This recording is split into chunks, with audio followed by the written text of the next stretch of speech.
Thank you, Mr. Secretary. Commissioner, if I could just for a moment, I know we have the Secretary Commissioners, a number of commissioners. If all the state employees and state agency employees could just stand up for a minute. Thank you.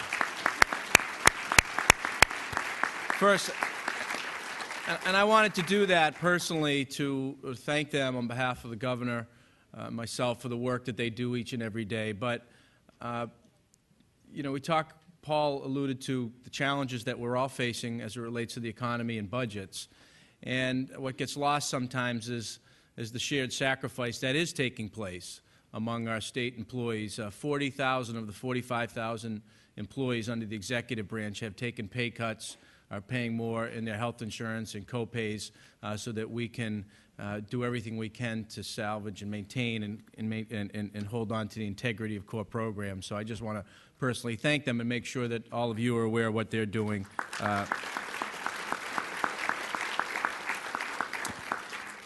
It's great to be here, a great crowd, and great to see so many parents, active, engaged parents. When the Commissioner asked how many parents are here, really telling. Thank you, Mr. Robinson and Secretary Revel, for giving me the opportunity to give some, hopefully, brief opening remarks so you can get along with your day. Creating strong partnerships is essential to any organization, and this room is filled with parents, educators, advocates, community leaders dedicated to encouraging full participation by everyone, especially those with disabilities. We all learn from partnerships. I know that this group values the peer-to-peer model of education, learning from the experience of others, such as the experience of Dr. Beth Harry. And Dr. Harry is right in front of me. There you go. I was reading a little about her on the way in from Worcester this morning. Her personal journey and the story that she is going to share with all of you as a parent, as an educator, is one I know that many of you have similar experiences and will learn from. The partners already established among this group and the partnerships that will be gained through the networking opportunity at today's conference will further enhance your network that supports a common purpose, ensuring equal opportunity. As the husband of an occupational therapist who works in the Worcester Public Schools, I know the hard work it takes to ensure that all children get the support and tools that they need to get to a level of equal opportunity and success. So in many ways, I live both the macro and the micro. I come home when I'm home not too late from my job, and my wife will be at the kitchen table with the laptop sending emails, writing reports to ensure that that level of cooperation, that level of partnership, that level of teamwork, that level of communication exists between those educators in the special education field and those who are in the classroom, so that we are doing everything we can, striving at the micro, macro levels to making sure that every child is allowed to reach his or her full God-given potential. And so it is something that I have learned immensely from, and I'm also a little bit of her guinea pig right now. She is teaching a class at Assumption College on Intro to PT and OT, and she is incorporating videos and working, putting together a whole series of classes and programs, and during the weekends she practices teaching on me, and so I'm learning a lot that I didn't learn as mayor and as a member of the school committee, but it makes me appreciate how valuable and important that work is, even more so. And it is all about partnership and advocacy and people working together to make sure that every child has that full opportunity. Paul alluded to some of the successes that we have worked hard and fought for over the last 3 years, and much of it relates to the reasons why we're here today. Governor Patrick established the Readiness Project and pulled together a diverse group of 200 educators, business leaders, government leaders to study our education system through early education and higher education. And today, dozens of those recommendations have been implemented, and the work continues, literally a 10-year plan of how we build a stronger educational system for every child in Massachusetts. The bold vision developed under the Readiness Project led to the creation of the Executive Office of Education, led by Secretary Revel.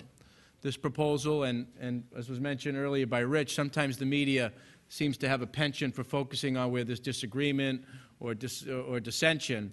But with almost unanimous support from the House and Senate, we were able to get a bill passed creating the Secretary of Education, revamping our commissioners so that we have a commissioner of early education and care, commissioner of elementary and secondary education, and a commissioner of higher education, who are working in partnership, boards that are trying to work in a collaborative fashion so that we have a continuum of education excellence that is one that will begin to address the persistent achievement gaps, that make sure that we're not having silos between higher ed, K through 12, and early education. And we are making significant progress. There still are gaps, but we are working hard to try to address them. And let me just point out that every governor since Mike Dukakis has attempted to bring that level of coordination and coherence to our educational governance system, whether it be Governor Dukakis, Weld, Cellucci, Swift, Romney, but through Governor Patrick's leadership and our team and so many others, we were able to get that through. And then building upon that foundation, as Secretary Revel mentioned, on Martin Luther King Day, Governor Patrick was able to sign the next chapter in the education reform and education excellence effort that will promote innovation and choice and eliminate achievement gaps that persist in some of our communities and some of our schools. And this, we think, will be enormously successful and position us well as our team heads to Washington, D.C. in the coming weeks to make the pitch for federal race to the top funding. I also want to make some mention to some issues that, through our work and collaboration at the federal level, your advocacy and our trying to be responsive to that. Just last week, Governor Patrick announced that our administration will apply some of the $130 million in additional federal funding that support key programs in the Commonwealth. As part of our plan, the administration will restore $21 million of funding for the Department of Developmental Services.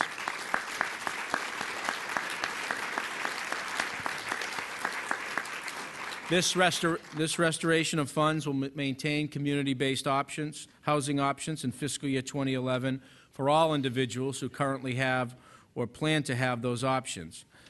Department of Developmental Services spends $873 million a year to support the community-based residential services currently provided to the 1,033 individuals by state employees and the over 8,000 individuals who are served by our partners in the private sector as well. Our administration's commitment for this funding will allow the department to avoid eliminating 315 community-based beds the department anticipated having to make due to fiscal 11 budget constraints. Additionally, backers of services for children with developmental disabilities can expect their programs to receive $2 million in funding by April 11th.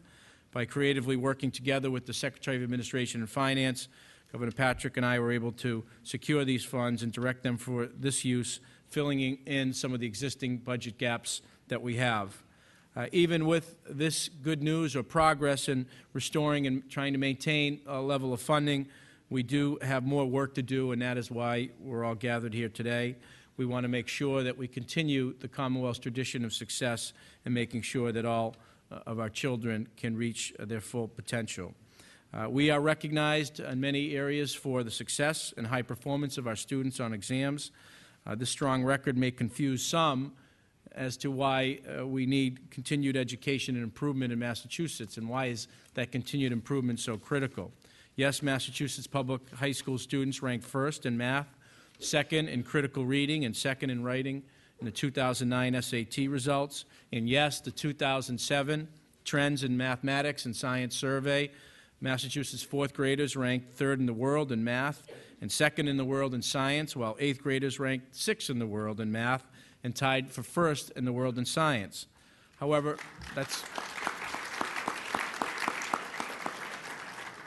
despite these gains and achievements of which we're proud, there is a persistent achievement gap that so desperately needs to be addressed. Too many of our schools have large achievement gaps that threaten the progress and limit the life opportunities of low-income students, African American and Latino students, students with disabilities, and those who speak English as a second language. Moreover, thousands of high school graduates arrive at college each year in need of remedial help in English and math. So it is clear that our work is not done, though we made a lot of progress, I like to say, over the last 3 years. We need to take advantage of each and every opportunity to improve our schools and solve this pernicious problem in the achievement gap once and for all.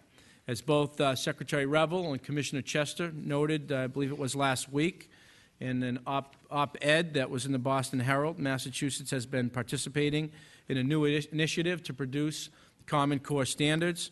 47 other states have joined Massachusetts with the goal to produce a new set of English and math standards across all grade levels that are intended to prepare children for college and careers. And this initiative also aims to reduce the wide variation of learning standards that exist across 50 states so that all students can have an equal chance at a high-quality education. Massachusetts is proud to be an enthusiastic partner and leader in this nationwide initiative. Since its launch, we've been eager to share what we've learned from our own work, successful work in Massachusetts as well. We remain dedicated and committed to improving our public education system, and we look forward to working with all of you in realizing that common vision. This conference and the work and advocacy that each and every one of you do in this room has and will continue to make a difference. And on behalf of Governor Patrick and our entire team, thank you for what you do.